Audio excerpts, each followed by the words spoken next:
காட்டிலே எங்கள் ஐயா சந்தன மரக்கட்டைகளை வெட்டிவித்தார், யானை தந்தங்களை கடத்தினார் என்றெல்லாம் குற்றம் சாட்டியவர்களுக்கு நான் கேட்ட கேள்வி அதுதான். சந்தன மரக்கட்டைகளை வெட்டிவித்தவர், யானை தந்தங்களை கடத்திவித்தவர் காட்டுக்குள் இருந்தார். வாங்கியவர்கள் எங்கிருந்தீர்கள் என்று கேட்டேன்.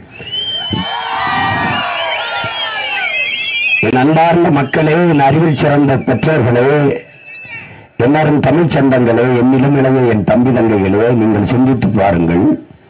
நாட்டுக்குள் நாட்டை ஆள்பவர்கள் சாராய ஆலை வைத்து சாராயங்காய்ச்சி விற்கிற போது காட்டுக்குள் வாழ்ந்த எங்க ஐயா சாராயங்காய்ச்சி விற்றார் என்ற செய்தியை நீங்கள் படித்ததுண்டா? பீடி சிகரெட்டு வெத்தலவாக்கு போட்டார் என்ற செய்தியை நீங்கள் படித்ததுண்டா? கட்டிய மனைவி தவிர வேறொரு பெண்ணை தொட்டார் என்று நீங்கள் படித்ததுண்டா? காட்டுக்குள் எல்லாவற்றையும் வச்சு சம்பாரிச்சு எத்தனை பங்களாக்கள் கட்டினார்? என் மகள் எளிய மகளாக நின்று 100 பேர் படிக்கிற சிறிய பள்ளிக்கூடத்தை நடத்தி கொண்டிருக்கிறார். அப்படி என்றால் எங்கள் ஐயா வீரப்பனை திருடன் மாயாவே என்று பட்டம் சுமத்தினீர்கள். எங்களுடைய மாண்பை பாருங்கள். காட்டுக்குள் வாழ்ந்தார், நாகப்பாவை கடத்தினார். அவர் நினைச்சிருந்தார் நமிதாவை கடத்திருக்க முடியாதா? எங்கள் தலைவனை எடுத்து பாருங்கள். கட்டிய மனைவி தவிர வேறொரு பெண்ணின் நினைவை நினைத்து பார்த்ததுண்டா? பல்லாயிரக்கணக்கான எங்கள் அக்கா தங்கைகளை சிங்கள ராணுவம் வன்புணர்வு செய்து கொலை செய்தது. பழிக்கு பழி பதிலுக்கு பதில் என்கிற நோக்கிலே எங்கள் தலைவர் நினைத்திருந்தால் எத்தனை சிங்கள பெண்களை எங்கள் விடுதலை புலி மறவர்கள் சிதைத்திருப்பார்கள்.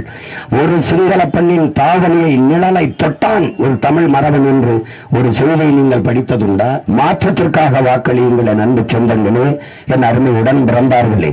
நம்பி நின்றவர்களை, நம்பி வந்தவர்களை தமிழ் மக்கள், தமிழ்நாடு கைவிட்டதில்லை. அதுபோல நம்பி நின்ற இந்த பிள்ளைகளை நீங்கள் கைவிட மாட்டீர்கள். கைவிட்டதில்லை, கைவிடப் போவதில்லை என்பதை இந்த தேர்தலில் நிறுவியுங்கள். என் அன்பு மகள் வித்யாராணி வீரப்பன் அவர்களுக்கு மைக்கு சின்னத்திலே நீங்கள் வாக்கு செலுத்துங்கள். ஒரு மாவீரனின் மகள் நின்றால் வென்றால் என்ற வரலாற்று பதிவை கொண்டு வாருங்கள். மான தமிழ் மக்களே, நிற்கிற என்னையும் என் மகளையும் நீங்கள் சாதி பார்த்துத்தான் வாக்கு செலுத்துவீர்கள் என்றால் வேண்டாம், நீங்களே வைத்துக் கொள்ளுங்கள். யாருக்கும் நாளும் போடுங்க. நானும் என் மகளும் மான தமிழ் பிள்ளைகள், வீர தமிழ் பிள்ளைகள். இந்த மண்ணுக்கும் மக்களுக்கும் தன்னலமற்ற உண்மையும் நேர்மையுமாக சேவை செய்வோம், பணியாற்றுவோம். அவசியப்பட்டால் உயிரையே கொடுப்போம் என்று நீங்கள் நம்பினால் எங்களுக்கு நீங்கள் ஓட்டு தாருங்கள். உங்கள் மதிப்புமிக்க வாக்கை எங்களுக்கு போடுங்கள், போடாமல் போங்கள். ஆனால் இவர்கள் எவருக்கும் போட்டு விடாதீர்கள். சும்மா கூட வைத்து படுத்துங்கள், இவர்களுக்கு போடாதீர்கள். மறுபடியும் மணிமதியும் உங்களுக்கு துன்பத்தை தந்தவர்களுக்கு, துயரத்தை தந்தவர்களுக்கு, வறுமை ஏழ்மையை தந்தவர்களுக்கு, எல்லா பிரச்சனையும் கையளித்தவர்களுக்கு திரும்ப திரும்ப வாக்கை செலுத்தி அதிகாரத்தை கொடுத்து அல்லல் படாதீர்கள். என் அன்பு மக்களே, என அன்போடு உங்களை வேண்டுகிறேன், நான் தருகிறேன்.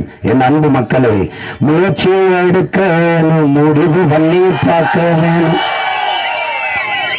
முயற்சியை எடுக்க வேணும், முடிவு பண்ணி பார்க்க வேணும். என் மக்கள் எல்லாம் ஒன்னா சேர்ந்து ராசாக்கா மைக்கு சின்னத்தில ஓட்டு போடணும் ஐயாக்கா. மாற்றம் வரணும் பாரு, மாற்றம் வரணும் பாரு.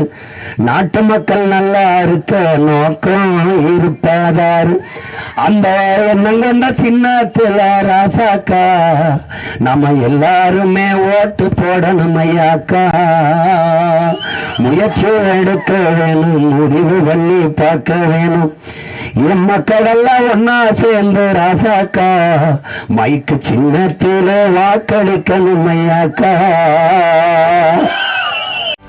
செய்திகளை உடனுக்குடனும் துல்லியமாகவும் தெரிந்து கொள்ள சப்ஸ்கிரைப் பண்ணுங்க.